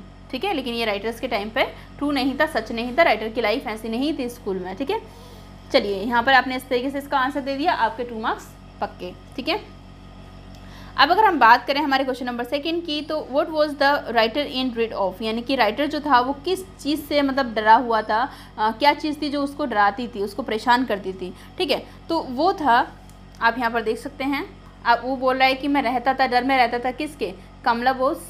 ठीक है, बार बार होने वाले एग्ज़ाम या फिर स्कूल के बुलीज, मतलब होता है कि जो बच्चे जो हैं वो एकदम बिल्कुल कहते हैं ना कि बच्चों को दूसरों को परेशान करते हैं। ठीक है, बहुत सारे स्कूल में ऐसे बच्चे आपको मिल जाएंगे जो कि अपनी दादागिरी चलाते एक तरीके से। तो ऐसे जो बच्चे हैं वो मतलब आपको परेशान करते हैं, तो ऐसे उनके बारे में बात की जा रही है, उनको हम क्या बोलेंगे, बुलीज बोलेंगे। ठीक है, तो उसको टारगेट बनाते थे, उसको परेशान करते थे बार बार। तो यहाँ पर हमसे पूछा गया कि वो किस चीज़ के डर में रहता था, तो किस चीज़ के डर में रहता था, कमला बोस, बार बार होने वाले एग्ज़ाम, और साथ साथ स्कूल के कुछ ऐसे जो बच्चे थे जो उसको बहुत ज़्यादा परेशान करते थे, उनके डर में। ठीक है, तो आपको लिख देना है the writer was in dread of Kamla Bose of the recurring examination and of school bullies who found the writer in easy target, जो कि राइटर को बार बार टारगेट बनाते थे। तो यहाँ से आपके 2 मार्क्स पक्के। ठीक है, आप इसको जो है आंसर इस तरीके से करेंगे। आप देख लीजिए बुक के अंदर से ही आंसर पूछे जा रहे हैं, आपको बस यहाँ पर इसको देखना है कि क्या पूछा जा रहा है और कहाँ से आप इसको आंसर मिलेगा। वैसे तो आंसर स्टार्टिंग से आपको पैराग्राफ में मिलने स्टार्ट हो जाते हैं। काफ़ी बच्चों को अगर इंग्लिश नहीं भी आती है तो भी इसका आंसर फाइंड आउट कर सकते हैं वो। ठीक है, चलिए अब ये हो गया हमारा। अब हम बात कर लेते हैं हमारे क्वेश्चन की, नेक्स्ट क्वेश्चन की, क्वेश्चन नंबर सी। ठीक है, कि the writer says I made a bad start, यानी कि राइटर ने कहा कि मैंने जो है अपनी शुरुआत बहुत बेकार शुरुआत की। तो इसके बारे में इसको सपोर्ट करते हुए आपको कुछ लिखना है। तो यहाँ पर देखिए वो बोल रहा है कि राइटर बोल रहा है कि I made a bad start, most boys were from large cities. वो कह रहा है कि मेरी जो शुरुआत हुई स्कूल में बहुत बेकार हुई थी। बहुत सारे बच्चे ऐसे थे जो कि बहुत बड़े बड़े शहरों से आए थे, लेकिन ये जो था एक छोटे से गांव से बच्चा आया हुआ था। तो ये जो राइटर था वो एक छोटे से गांव से आया हुआ था। इसकी वजह से इसकी जो इसको भाषा आती थी, जो बोलनी आती थी, वो सिर्फ एक लैंग्वेज थी, गांव वाली लैंग्वेज। जिस लैंग्वेज में जब वो बात करता था उसके गांव का नाम लेके बार बार उसको बच्चों को, उस राइटर को चिढ़ाते थे। तो हमें यहाँ पर वही इसका आंसर देना है। इसका आंसर हमारा क्या है, यहाँ पर हमसे पूछा गया है, तो यहाँ पर हम लिख देंगे the writer said that he was made a bad start. देखो यहाँ पर दे रखा है कि द राइटर, यहाँ पर सेज राइटर कहता है कि उसकी शुरुआत बेकार हुई। तो राइटर ने कहा, हम तो यही बताएंगे ना कि राइटर ने कहा। The writer said that he was made a bad start, यानी कि राइटर ने जो थी वो शुरुआत कैसे की, बैड स्टार्टिंग की उसने। ठीक है, was made a bad start because, अब किसने की, बिकॉज लगा के आपका आंसर यहाँ से स्टार्ट हो जाएगा। Because most boys were from large city का आंसर जो है वो यहाँ से लेके यहाँ तक लिखना है। यानी कि इसका आंसर जो होगा आपका कहाँ से लेगा, I made a bad start, यहाँ से लेके आपको बिकॉज लगा के most boys were from large cities, ये यहाँ से स्टार्ट करना है। और इसका आंसर आपको रहेगा, कहाँ तक रहेगा, आपको आंसर इसका रहेगा यहाँ तक। ठीक है, यानी कि एक छोटे गांव से आया था, उसको सिर्फ अपने गांव की ही लैंग्वेज बोलनी आती थी। ठीक है, pick out from the passage substitute. Substitute मतलब या सिमिलर मतलब एक ही वर्ड होता है, एक ही जैसा, उसके जैसा सिमिलर वर्ड। ठीक है, हैपनिंग अगेन एंड अगेन, कोई चीज़ का बार बार होना, और उसके साथ क्या होता था, वो उसको बार बार याद दिलाते रहते थे। यानी कि जो रिमाइंडिंग हुई, यानी कि रिमाइंड कराते रहते थे, बार बार उसको रिमाइंड कराते रहते थे। ठीक है, बार बार हैपनिंग अगेन एंड अगेन मतलब रिमाइंडिंग। ठीक है, और जो यहाँ पर हमसे नेक्स्ट क्वेश्चन पूछा जा रहा है वो question, person who use their strength और पावर टू फ्रेटन और हर्ट्स वीकर पीपल, यानी कि ऐसा पर्सन जो कि अपनी पावर, अपनी स्ट्रेंथ यानी कि अपनी ताकत और अपने जो उसकी पावर है उसको दिखाता है लोगों को डराने के लिए, और साथ ही साथ जो कमज़ोर लोग होते हैं उन पे मतलब अपनी जो है दादागिरी दिखाने के लिए, एक तरीके से हम ये बोल सकते हैं। ठीक है, नॉर्मल वर्ड में कहें तो इस तरीके से जो बच्चे होते हैं, आपने देखा भी होगा काफ़ी स्कूल में कुछ होते हैं कि अपनी चलाते हैं। ठीक है, छोटे जो नॉर्मल क्लास के बच्चे होते हैं उनको बहुत परेशान करते हैं, तो ऐसे उनको हम बोलते हैं बुलीज। तो यहाँ पर आप बुलीज भी लिख सकते हैं, बुलियर भी लिख सकते हैं, ER लगा सकते हैं। ठीक है, तो यहाँ पर इसका आंसर ये हो जाएगा। सिंपल आपने जो है अब कितने मार्क्स का कर लिया, आपने 8 मार्क्स तो स्टार्टिंग के 2 एक्सट्रैक्ट में गेन कर लिए, एंड देन 16 मार्क्स आपके यहाँ पर हो गए। तो यहाँ पर कितने आपके मार्क्स हो गए, 24। चलिए अब हम देख लेते हैं हमारा नेक्स्ट क्वेश्चन। ठीक है, अब यहाँ से इसका आंसर का वो भी ले सकते हैं स्क्रीनशॉट। अब हम बात कर लेते हैं हमारे क्वेश्चन नंबर 7 की, और क्वेश्चन नंबर 7 हमारा एक हमें पैसेज गिवन होगा और यहाँ से हमें ये fill in the blanks fill करने हैं। अब आप आसानी से इसको कर सकते हैं। Looking back now as I dash, अब हमें ये जो दिया हुआ ये कहाँ से लिया हुआ है, हमें लिया हुआ है looking back now as I के बाद में हमें फिल इन द ब्लैंक्स दिया हुआ है, और कहाँ तक ये फिल इन द ब्लैंक्स है, आई फील। ठीक है, आई फील तक है, तो इट मीन्स कि ये जो पार्ट है वो क्या होगा, इसमें आएगा। यानी कि आपको फर्स्ट वाले में कहाँ से कहाँ तक लिखना है, ये लिखना है। सिंपल है, आप इसको आराम से लिख सकते हो। ठीक है, फाइंड आउट करके। चलिए नेक्स्ट क्वेश्चन है हमारा, नेक्स्ट में हमें बोल रखा है कि डिफरेंट एंड बेटर डैश। अब डिफरेंट एंड बेटर डैश देख लेते हैं कहाँ पर है, डिफरेंट एंड बेटर डैश। ठीक है, तो डैश के आगे लगाना है had I learn to do the same many years ago. तो अगो से पहले का जितने भी वर्ड्स हैं और हैड बेटर के बाद के जितने भी वर्ड्स हैं वो सब कुछ आपको फिल करना है सेकंड नंबर के कॉलम में, यानी कि second number fill in the blank में आपको फिल करना है। तो इससे आसान तो कोई क्वेश्चन हो ही नहीं सकता। ठीक है, यहाँ पर है कि it was a life of dependency and आई। तो यहाँ पर आप देख लीजिए कहाँ पर है लाइफ ऑफ डिपेंडेंसी, ये रहा, it was life of dependency and I के बाद में यूज आ जाएगा, used my children as a crutch. ठीक है, तो यहाँ पर आप इसका फिल इन द ब्लैंक्स कर सकते हैं। अ टाइम, देखो आई यूज के बाद में अ टाइम यहाँ तक है, यानी कि my children as a crutch, यहाँ पर ये आपको फिल करना है। ठीक है, अब हम देख लेते हैं कि हमारा next fill in the blanks है वो हमें कहाँ से मिलेगा। When they probably should. देखो अब हमें यहाँ देखना है नेक्स्ट, उसके बाद में जस्ट हमारा जो है वो क्वेश्चन नंबर जो है थर्ड, हमें नेक्स्ट ऑप्शन ये स्टार्ट हो जाता है। यहाँ से देख सकते हैं व्हेन दे प्रोबेबली, यहाँ से आ जाता है शुड, ठीक है, should have dependent on me, more than on them, ठीक है, ऑन देम तक, ऑन देम तो यहाँ जाएगा, उससे पहले का जितना भी है उसको आपको यहाँ पर फिल करना है, यानी कि आपको फिल करना है यहाँ से ये पूरा फिल करना है more than and on I on, ठीक है, यहाँ तक आई तक हमें यहाँ पर फिल करना है इस वाले उसमें, ठीक है, सेकेंड वाले में। सी पार्ट है, सी वाला क्या है, इसका आंसर आपको यहाँ से मिलेगा, looking back on that time, ठीक है, यहाँ पर हो गया। देन उसके बाद में सेकेंड है आई डू। आई डू कहाँ पर है, आई डू यानी कि उससे पहले क्या चीज़ है हमें फिल इन द ब्लैंक्स में, अनफेयर, ठीक है, तो अनफेयर तक हो गया। उसके बाद में बाकी का जो है आई डू से लेके यहाँ तक ये जो है ये वाला आपको यहाँ पर फिल कर देना है, ठीक है। फिर उसके बाद में I put the thumb impression, ठीक है, यहाँ पर ये है हमें दे रखा है थंब इम्प्रेशन। उसके बाद में हमें ये पूरा जो है थंब इम्प्रेशन के बाद में for paying rent and other things, ठीक है, तो यहाँ पर आपको लिखना है ये पूरा एंड देन उसके बाद में विच, यहाँ तक देखो ये है ना विच कुड, ठीक है, तो यहाँ पर सो, तो इससे पहले का जितना भी है ये वाला यहाँ पर आ जाएगा हमारे इस वाले में ऑप्शन में, ठीक है, फर्स्ट वाले में, विच कुड सो डैश। अब यहाँ पर सो तक हो गया, यानी कि so easily, easily have been done by the तक आपको ये लिखना है यहाँ पर, एंड पेन यहाँ पर हो गया, यानी कि इट मीन्स आपको इसमें से ही इसके fill in the blanks fill कर देना है। तो ये और भी ज़्यादा सिंपल हो गया। अब यहाँ से आप देख सकते हैं इसके आंसर, ये फर्स्ट वाले का आंसर है, जैसे मैंने आपको बताया है वैसे ही सेम है। यहाँ से आप इसको स्क्रीनशॉट ले सकते हैं, ठीक है। थोड़ी सी इंग्लिश आनी चाहिए, जिन बच्चों को आती है वो यहाँ से इसे एग्जाम्पल के तौर पर देख सकते हैं एंड इसको बना सकते हैं। मतलब बनाना आपको इसमें से ही है, लेकिन आपको एक समरी बनानी है, यानी कि जो चीज़ आपको इतने बड़े उसमें दे रखी है इसको आपको छोटे में लिखना है, ठीक है। तो इसके लिए थोड़ी सी इंग्लिश तो आपको थोड़ा सा एक्सपीरियंस होना चाहिए इसके लिए, इसलिए मैं यहाँ पर इसे इजी उसमें नहीं ले रही हूँ। मैं आपको इससे अलग और टॉपिक बताऊँगी जो कि आपके लिए ईजी हैं, आप आसानी से उसमें ही बहुत अच्छे मार्क्स गेन कर सकते हैं, ठीक है। तो देखिए यहाँ पर हम देख लेते हैं हमारा क्वेश्चन नंबर 9, और क्वेश्चन नंबर 9 में हमें कुछ इस तरीके से गिवन है कि fill in the blanks in the following sentence with appropriate passive forms of the verb given in brackets. Bracket में आपको जो वर्ब हैं वो गिवन है। अब आपको क्या करना है, इनका एक्टिव से पैसिव में बनाना है, ठीक है। तो एक्टिव से कोई भी चीज़ अगर पैसिव में आएगी तो सबसे पहले इनकी थर्ड फॉर्म बन जाएगी। कल which dash by my friend dash in a prestigious magazine dash the best article of the month. तो ये कुछ इस तरीके से बन सकता है कि जो आर्टिकल मेरी फ्रेंड के द्वारा लिखा जा चुका है उसको प्रेस्टिजियस मैगजीन के अंदर पब्लिश कर दिया गया, यानी कि पब्लिश हो गया, ठीक है, और साथ ही साथ वो बेस्ट आर्टिकल रहा मंथ का, ठीक है। हो रही है सबसे पहले किस चीज़ की, परफेक्ट की। तो परफेक्ट में क्या होता है, हैज़ हैव आ जाता है, यानी कि जब हम बात कर रहे होते हैं प्रेजेंट परफेक्ट की, यानी कोई चीज़ मतलब जो चीज़ हो चुकी होती है, ठीक है। अगर इसके ऊपर एक वीडियो है मैंने बनाई हुई है एक्टिव पैसिव वॉइस को कैसे चेंज किया जाता है, उसके ऊपर वो वीडियो आपने नहीं देखी तो लिंक डिस्क्रिप्शन बॉक्स में उसको आप देख लीजिएगा, ठीक है। Article which has been written by my friend got publish in prestigious magazine, यहाँ पर गेट का गोट बन जाएगा, यानी कि got publish in a prestigious magazine, यानी कि प्रेस्टिजियस मैगजीन के अंदर वो पब्लिश कर दिया गया।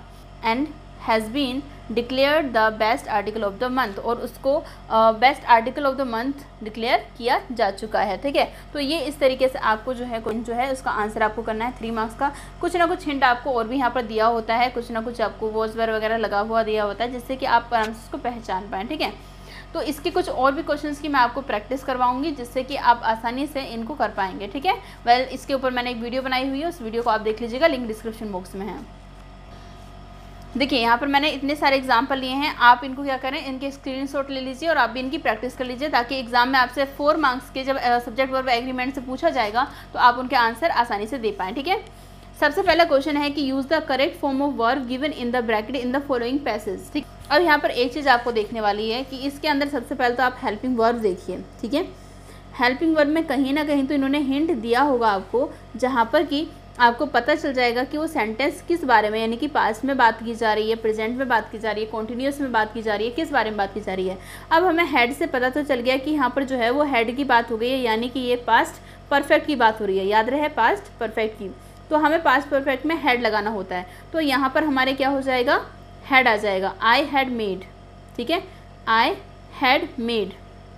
ये देखिए, I had made all preparation for journey to Goa, ठीक है। माई मदर डैश पैक मतलब हैड पैक्ड, ठीक है। मदर जो है सिंगुलर तो हैड ही आता है, पास्ट परफेक्ट में सिंगुलर हो या प्लूरल हो उसमें हैड ही आता है, ठीक है। तो my mother had packed everything for my journey, तो यहाँ पर भी आ जाएगा हैड पैक्ड, ठीक है। उसके बाद में यहाँ पर है कि माई फादर हैड बुक्ड, ठीक है, तो ये आ जाएगा बुक्ड, ठीक है। तो my father had booked my birth by the Goa express. अब विच डैश लीव्ड यानी कि हैड लीव्स। अब यहाँ पर हमने जो लीव है उसको हमने क्या किया, लीव्स बना दिया, यानी कि क्या है, क्योंकि हमने ये क्या है सिंपल प्रेजेंट में, यानी एक स्टेशन से दूसरे जब जाती है वो, तो उसको हम कहते हैं वो जाती है, उसका एक नॉर्मल टाइम बता रहे हैं, जा चुकी नहीं है, हम उसका एक टाइम बता रहे हैं, प्रेजेंट में कोई चीज़ को हम डिफाइन कर रहे बता रहे हैं तो लीव्स लगाएंगे, ठीक है, ना कि लीव्ड। तो इस तरीके से आपको कहीं ना कहीं जो है वो एक हिंट आपको गिवन होगा। जस्ट चलिए एक और एग्जांपल देख लेते हैं। अब यहाँ पर अगर बात करें तो यहाँ पर हमारे क्या बात करें, यहाँ पर लास्ट वीक की बात कर लिया, अगर लास्ट वीक आ जाता है तो इट मीन्स वो सिंपल पास्ट की बात की जा रही है, और सिंपल पास्ट में आपको सिर्फ और सिर्फ वर्ब की सेकंड फॉर्म लगानी होती है और कुछ नहीं लगाना होता। तो यहाँ पर हमें वो गो का मतलब गो की सेकंड फॉर्म होती है वेंट, ठीक है। तो last week I went to a bank, ठीक है, लास्ट वीक में बैंक गया, डैश पार्क यानी कि आई पार्क माई कार।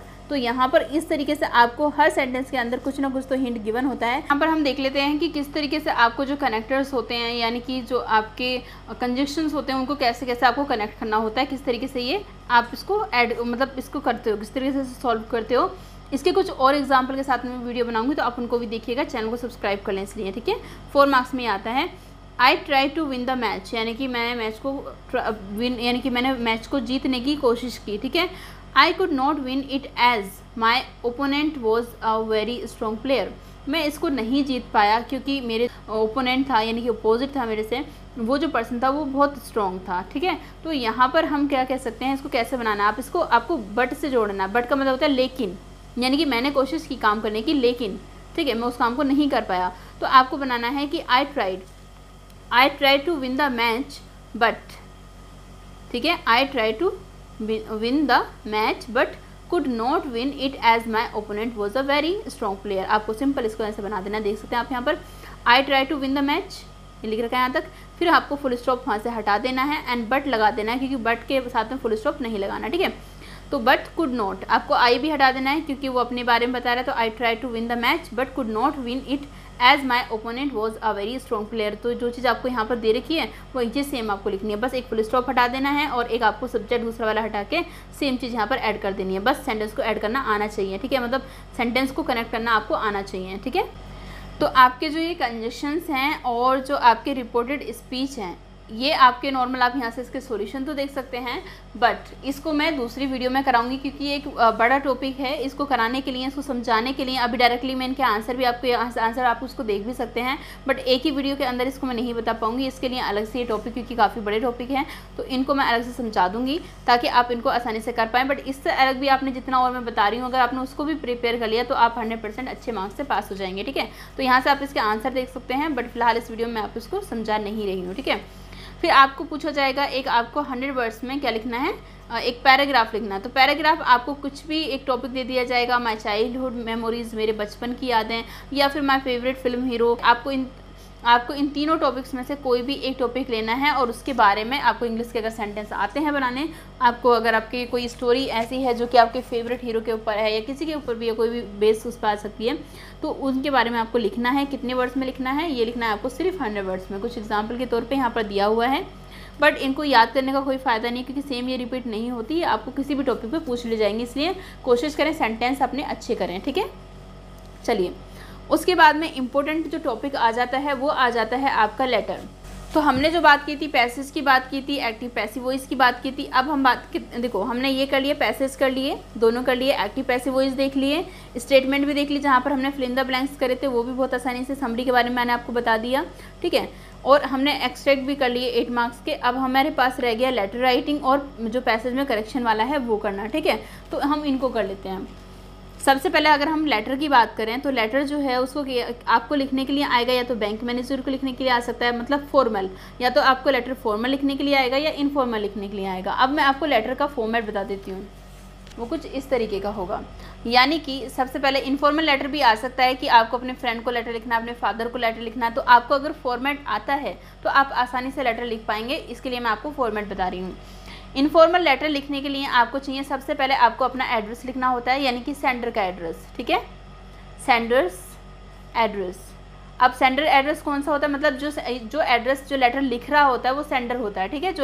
जो भी पर्सन लेटर लिख रहा होता है वो क्या होता है, सेंडर होता है। तो उसका एड्रेस, अगर आपको क्वेश्चन के अंदर एड्रेस गिवन है तो आप उसी एड्रेस को लिख दीजिएगा। अगर आपको क्वेश्चन के अंदर एड्रेस नहीं गिवन है तो आप अपना एड्रेस लिख सकते हैं, लेकिन याद रहे एड्रेस आपका सिर्फ 2 लाइन में होना चाहिए। और वो भी लाइन ऐसा नहीं कि आप यहाँ तक लाइन लिख दें, नहीं, आपको कोशिश करनी है छोटे से छोटा आपका एड्रेस यहाँ पर लिखना है। ये नहीं कि आपने पूरे गली मोहल्ले सबका ही एड्रेस लिख रहा है यहाँ पर, ठीक है, वो नहीं लिखना आपको।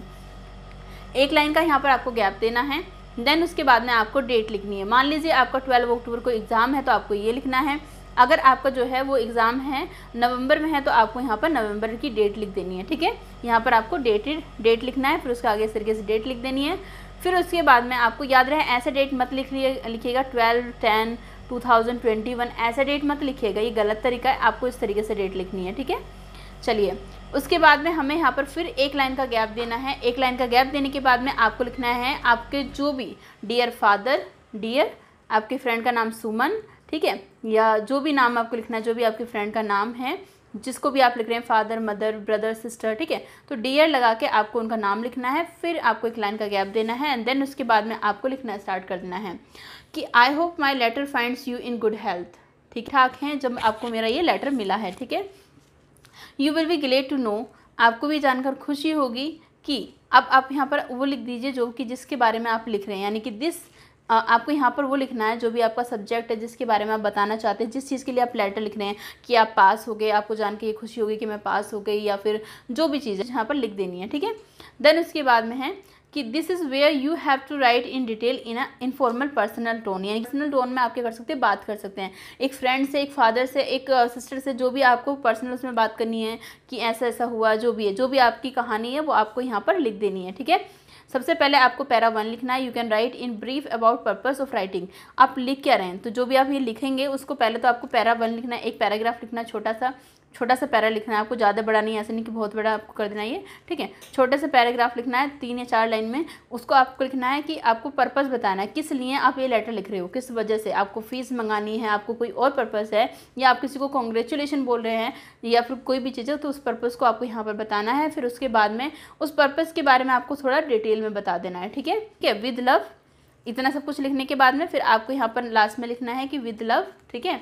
और उसके बाद में योर्स अफेक्शनेटली, यहाँ पर मैंने लिखा अपना नाम, आप यहाँ पर कुछ और भी लिख सकते हैं जो आपका नाम है, ठीक है। तो इस तरीके से आपको जो है इनफॉर्मल लेटर लिखना होता है। तो आपको लेटर पता होना चाहिए और इस लाइन को तो आप सेम लर्न कर लीजिए, आपको ये लाइन हर जगह पे लगा देनी है, ठीक है। तो आप आसानी से इसको कर पाएंगे। तो अगर बात करें हम फॉर्मल लेटर की, फॉर्मल लेटर हम एडिटर को लिख रहे हैं, या फिर म्यूनसिपल कॉर्पोरेशन को लिख रहे हैं, या फिर हम किसी बैंक मैनेजर को लेटर लिख रहे हैं, ये सब हमारे क्या आ जाते हैं, फॉर्मल लेटर में आ जाते हैं। तो ये फॉर्मल लेटर लिखने का जो तरीका होता है, यहाँ पर भी सेम चीज़ आपको यहाँ पर भी वही करनी है कि यहाँ पर आपको लिखना है सेंडर का एड्रेस, जो भी ये सेंड कर रहा है लेटर उसका एड्रेस आपको लिख देना है। फिर यहाँ पर 1 लाइन का गैप देना है इनके बीच में, एंड देन फिर डेट लिख देनी है जैसे मैंने आपको बताया है। फिर यहाँ पर आपको 1 लाइन का गैप देना है। तो अगर ये लेटर लिखने के लिए आता है म्यूनसिपल कॉर्पोरेशन के लिए कि आपके गली मोहल्ले में जो है वो सड़कें ख़राब हैं, आपके एरिया में जो है वो गंदगी हो रही है, या फिर आपके एरिया आपके जो जहाँ आप रहते हैं वहाँ पर इलेक्ट्रिसिटी की प्रॉब्लम है, तो उसको अगर लेटर लिखना होगा तो म्यूनसिपल कॉर्पोरेशन को आपको लेटर लिखोगे तो आप लिखोगे to the commissioner municipal corporation, ठीक है। लेकिन अगर लेटर लिखने के लिए आता है आपको एडिटर के लिए तो आप लिखोगे to the editor Times of India, जो भी आपको न्यूज़पेपर का नाम दे रखा होगा तो आप वो लिख देना।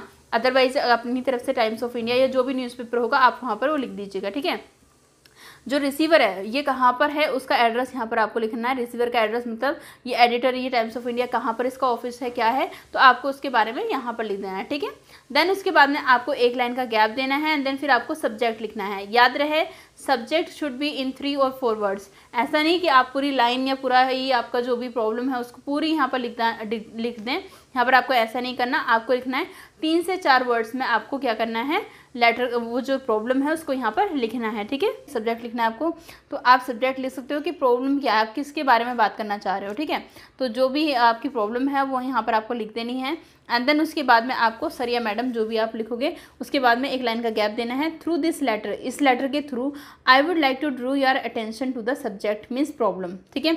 यानी कि थ्रू दिस लेटर, यानी कि इस लेटर के थ्रू I would like to draw your attention to dash, यानी कि सब्जेक्ट, यानी कि जो भी प्रॉब्लम है, जो आप सब्जेक्ट में प्रॉब्लम बता रहे हो कि ये कंडीशन है, ये प्रॉब्लम है, तो उस प्रॉब्लम का आपको यहाँ पर नाम लिख देना है। यानी कि मैं आपका जो ध्यान, इस लेटर के जरिए मैं आपका ध्यान जो है इस प्रॉब्लम की तरफ आकर्षित करना चाहता हूँ, ठीक है। तो आपको क्या करना है, उसके बाद में ये 3 पैरा में आपको इसकी प्रॉब्लम, जो भी आपकी प्रॉब्लम है उसको बताना है। तो प्रॉब्लम में अगर मान लीजिए आपने ये फॉर्मेट पूरा अच्छे से लिख भी दिया, इतना यहाँ स्टार्टिंग में लिख दिया, लास्ट में लिख दिया, बीच में अगर आपसे मिस्टेक हो भी जाती है तो चल जाएगा, लेकिन अगर स्टार्टिंग में इस तरीके से सेम ही रहने वाला है, फॉर्मेट सेम ही रहेगा, ठीक है, लास्ट में भी सेम ही लिखना है, बस यहाँ पर बीच में जो प्रॉब्लम है उसके बारे में आपको एक्सप्लेन करना है। तो नहीं भी आएगा तो भी चलेगा, तो इस फॉर्मेट को आपको लर्न करके जाना है, ठीक है। उसमें लास्ट में आपको लिखना है कि therefore I request you to kindly take this matter seriously as soon as possible and get rid of this problem from us, यानी कि इसलिए मैं आपसे रिक्वेस्ट कर रहा हूँ कि इस मैटर को सीरियसली लें, ठीक है, और जल्दी जल्दी हमें इस प्रॉब्लम से राहत दें, ठीक है।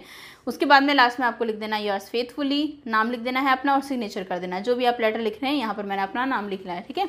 तो इस तरीके से आपको जो है वो फॉर्मल लेटर लिखने को आएगा। जो इस वाले टॉपिक का लास्ट बच रहा है वो है एक पैसेज में, जो कि आपको एक इस तरीके से आपको एक पैसेज दिया होगा, उसमें गलतियां की हुई होंगी, उनको आपको फाइंड आउट करना है और ये लिखना है। इतना अगर आपने कर लिया तो आपको नहीं तो किसी बुक को पढ़ने की जरूरत पड़ेगी, सिर्फ प्रीवियस ईयर के क्वेश्चन पेपर से भी आप 60-70% ला सकते हैं। बाद में आप चाहें तो आपका जो ऑप्शन 1, 2 करना चाहते हैं कर सकते हैं, आपकी चॉइस है, नहीं करना चाहते नहीं करें, ठीक है, वो आपकी मर्जी है। तो मैंने आपको स्टार्टिंग में क्वेश्चन पेपर भी बता दिया था कि कैसा आएगा, कैसे आपको उसको करना होता है। बट हम यहाँ पर इस वीडियो का लास्ट क्वेश्चन कर रहे हैं, और लास्ट क्वेश्चन आपको किस तरीके से करना है वो मैं आपको बताती हूँ। आंसर आपको कुछ इस तरीके से लिखना है, आंसर डाल के आपको सीरियल नंबर इस तरीके से लिख देना है। वैसे आपको ऐसे ही फॉर्मेट बना हुआ आएगा, यहाँ पर कुछ लिखा हुआ नहीं आएगा, ठीक है। बट आपको आपकी जो आंसर शीट है उसमें भी आपको ऐसे ही फॉर्मेट बना देना है। एरर लिखनी है, फिर करेक्ट फॉर्म लिखनी है, नंबर, सीरियल नंबर लिख देना है, कौन सी नंबर की है। एक तो आपको सॉल्व मिलेगी ही मिलेगी, ठीक है। उसके बाद की आपको करनी है, जैसे कि यहाँ पर सबसे पहले किंग बिल्ट अ ब्यूटीफुल, ठीक है, तो beautiful palace in the hills. अब एक किंग है, उसने जो है एक ब्यूटीफुल पैलेस बनाया है हिल्स में, ठीक है। तो यहाँ पर क्या है कि ब्यूटीफुल में लास्ट में डबल एल नहीं होता, हमें ग्रामेटिकल मिस्टेक भी दी जा सकती है और साथ साथ स्पेलिंग मिस्टेक भी दी जा सकती है। तो हमें इस पैराग्राफ को ध्यान से रीड करना है, ठीक है। तो यहाँ पर ब्यूटीफुल में डबल एल नहीं होता है, इसलिए हमने यहाँ पर से डबल एल हटा के एक एल लिख के यहाँ पर हमने करेक्ट फॉर्म इसकी लिख दी है। अब उसके बाद में अगर यहाँ पर देखें तो हमारी दूसरी जो है वहाँ पर क्या मिस्टेक होगी, तो दूसरी मिस्टेक है कि डेकोरेट नहीं आएगा, डेकोरेटेड आएगा। तो यहाँ पर देख लेते हैं कहाँ पर क्या लिखा हुआ है, क्योंकि जो किंग था उसने बात पास्ट में की जा रही है, तो सिंपल प्रेजेंट की तो वर्ब लगाने का मतलब ही नहीं बनता, इसलिए यहाँ पर ब्यूटीफुली डेकोरेटेड आएगा, ठीक है, डेकोरेटेड ऑब्जेक्ट, ठीक है, डेकोरेट नहीं आएगा, डेकोरेटेड, ठीक है। द गार्डन हु, अब गार्डन कोई पर्सन तो है नहीं जिसके लिए हम हु लगाएंगे, क्या लगाएंगे, विच लगाएंगे, ठीक है। तो यहाँ पर हमें क्या लगाना है, हु की जगह पे विच लगाना है, ठीक है। Had a carpet of green grass and ornamental trees. अब उसके बाद में यहाँ पर है, चलिए, and ornamental trees was very attractive. अब अट्रैक्टिव में आप देख सकते हैं TRA। अब देखिए अट्रैक्टिव, अट्रैक्टिव होता है, ना कि ए तो यहाँ पर नहीं आता, ए यहाँ पर लगा हुआ है, तो इसे हम अट्रैक्टिव पढ़ेंगे, हमारे यहाँ से ए नहीं आएगा, तो हमने यहाँ पर इसे करेक्ट फॉर्म में लिख दिया, ठीक है, अट्रैक्टिव होगा। अब उसके बाद में हमें नेक्स्ट क्या मिस्टेक दे रखी है, to look at in a night. अब कभी आपने देखा होगा कि नाइट जो है वो उसके आगे क्या लगता है, नाइट के आगे हमारा क्या लगता है, डेफिनेट आर्टिकल लगता है, ना कि इनडेफिनेट आर्टिकल लगता है, ठीक है। ए और एन हमारे इंडेफिनेट आर्टिकल होते हैं, और जो हमारा द होता है वो डेफिनेट आर्टिकल लगता है, क्योंकि रात एक ही होती है इसलिए इसके आगे द लगता है, ना कि अ लगता है, ठीक है।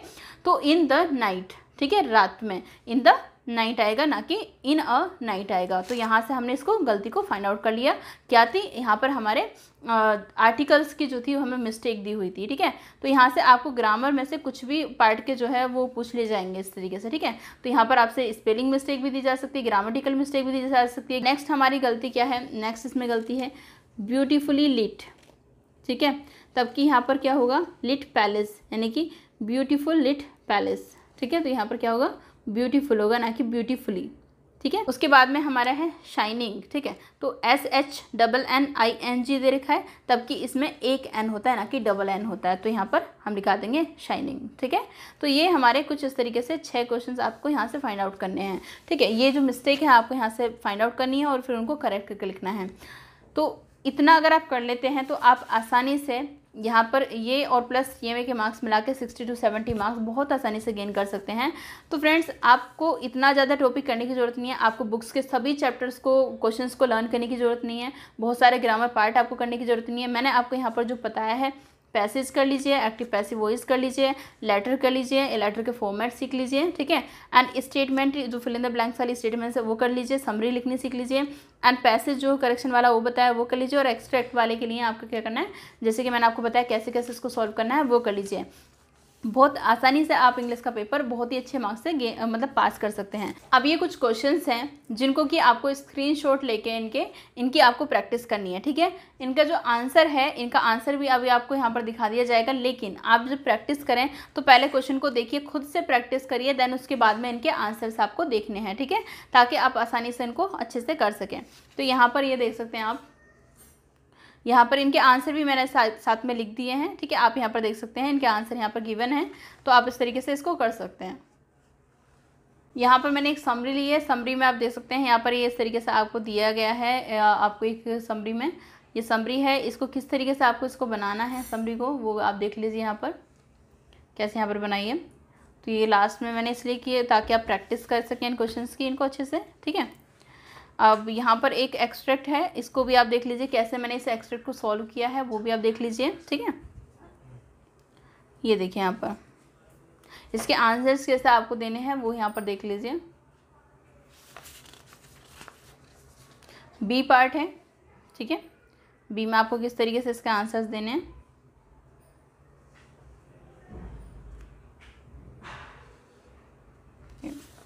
ठीक है, तो फाइनली आपको जो है बस इतना ही आपको प्रिपेयर करना है। मैंने यहाँ पर आपको इस वीडियो के अंदर मैंने आपको बताया है कि कैसा तो आपका क्वेश्चन पेपर आएगा, प्लस आपको कितना पढ़ने की ज़रूरत है जिससे कि आप अच्छे मार्क्स गेन कर सकते हैं। एंड साथ ही यहाँ पर मैंने आपको सॉल्व करके भी बताया है कैसे कैसे आपको उनको करना है। साथ ही कुछ और वीडियोज़ भी आने वाली हैं जहाँ पर मैं ग्रामर पार्ट्स आपको कराऊँगी, और उससे पहले और वीडियोज़ मैंने बनाई हुई हैं पैसेज को ईजी वे में कैसे सॉल्व करें, active passive voice, sentence and आपके सब्जेक्ट वर्ब एग्रीमेंट। इनकी वीडियोस के लिंक आपको डिस्क्रिप्शन बॉक्स में मिल जाएंगे, तब तक आप उन वीडियोस को देखिए। नेक्स्ट वीडियो आपके लिए और भी आएंगे हेल्पफुल वीडियोस, जो कि मुझे लगेगा जो आपके लिए और भी इजी कर सकते हैं काम को, तो वो वीडियोस आपके लिए बना दी जाएंगी, ठीक है, ग्रामर पार्ट्स में और एग्जाम्पल्स के साथ में, ताकि जिन बच्चों के पास बुक्स नहीं है, जिन बच्चों के पास में गाइड्स नहीं है, वो अपने यहीं से ही स्टडी कर पाएँ, ठीक है। ये जो मैंने वीडियो बनाई है आप सभी स्टूडेंट के लिए, उस वीडियो को जरूर शेयर करें, ताकि आप अगर शेयर करते हैं, वीडियो को लाइक करते हैं, आपको ये काम पसंद आया, अगर आपको लगता है कि हाँ इससे हेल्प हुई है, तो वीडियो को लाइक करें बिना ना जाएँ, और साथ ही साथ चैनल को भी सब्सक्राइब कर लें और इस वीडियो को शेयर भी कर दें, ताकि लाइक से मोटिवेट हों, आपके वीडियो को शेयर करने से मोटिवेट होकर आपके लिए और अच्छी अच्छी वीडियोज़ आएँ, सभी सब्जेक्ट की वीडियोज़ यहाँ पर आ जाएँ। तो चलिए आज की वीडियो में इतना ही। Thank you for watching.